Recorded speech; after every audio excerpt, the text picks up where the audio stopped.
Médaille de l'UQTR. Lucia Ferretti, professeure retraitée, département des sciences humaines. Spécialiste de l'histoire sociale, religieuse et intellectuelle du Québec au 19e et 20e siècle, Lucia Ferretti a mené une prolifique carrière d'historienne au sein de l'UQTR. Ses nombreuses publications ont notamment grandement contribué à l'histoire de Trois-Rivières et de ses institutions, ainsi qu'à celle du réseau des universités du Québec. La carrière de cette chercheuse se distingue en outre par son important engagement social, son apport au développement du département des sciences humaines et au rayonnement de l'UQTR, ainsi qu'aux liens que l'Université trifluvienne a noués et entretient avec plusieurs institutions mauriciennes.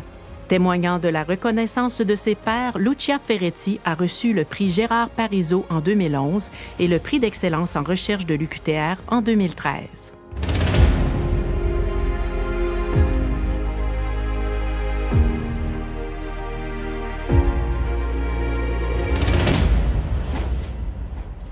Ben, recevoir la médaille de l'UQTR, c'est un petit peu comme, je sais pas, une cerise sur un sundae. Hein, de la crème glacée sur du gâteau, c'est quand même agréable. On va pas dire le contraire, c'est super agréable. C'est un geste, on a l'impression que le travail a été reconnu.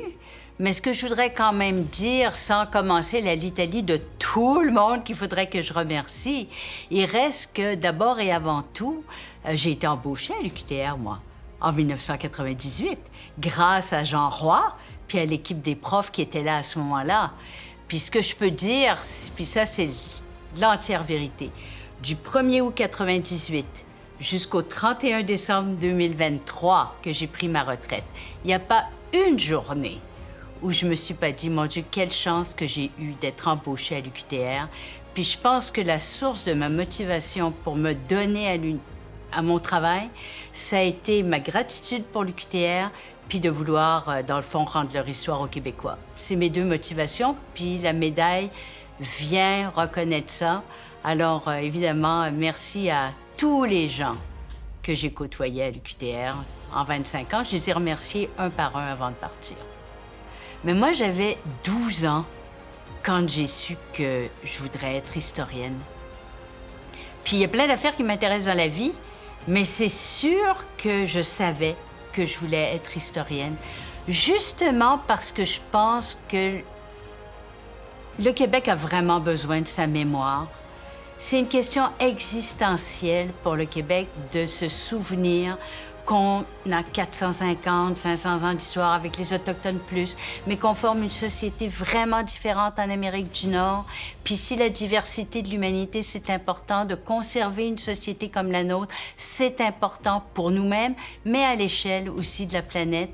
Puis l'histoire me paraissait une bonne manière de comprendre ce qui nous était arrivé, l'expliquer, le diffuser, le raconter. L'histoire, c'est quelque chose qui, quand c'est bien raconté, ça intéresse à peu près tout le monde.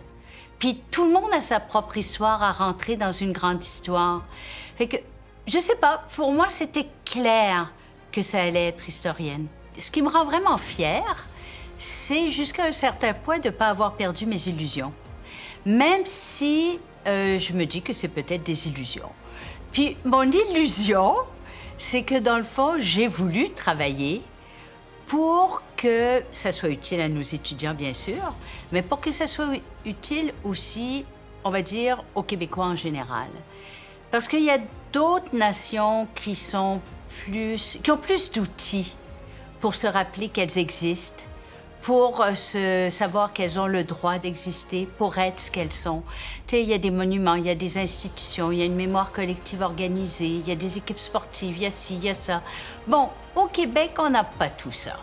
Au Québec, on a, entre autres, les historiens qui essayent sans arrêt de dire qu'à l'échelle de l'Amérique du Nord, notre histoire est quand même assez longue, puis qu'elle est particulière, et puis qu'on est ce qu'on est. Puis dans le fond, les historiens contribuent par leur discours, par leur pratique, à faire exister, disons, ce qui est assez improbable en Amérique du Nord, l'existence d'une petite nation qui parle français. Fait que mon illusion, ça a été que mon travail a peut-être servi à ça, servira à ça, puis je suis contente de l'avoir gardé jusqu'à la fin.